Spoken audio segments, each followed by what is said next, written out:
severe thunderstorm warning for southwestern DeKalb County in Middle Tennessee, southeastern Rutherford County in Middle Tennessee, western Warren County in Middle Tennessee, northern Coffee County in Middle Tennessee, northeastern Bedford County in Middle Tennessee, Cannon County in Middle Tennessee, until 8:15 p.m. Central Daylight Time.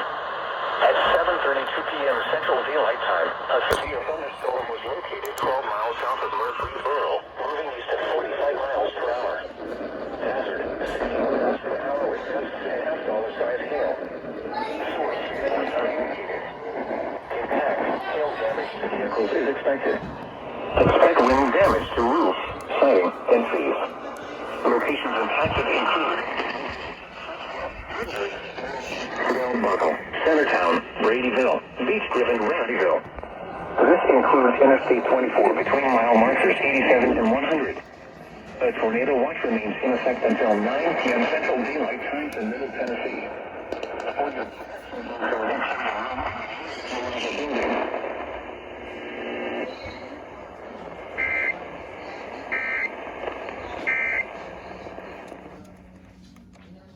Well, there you guys go. WLAC.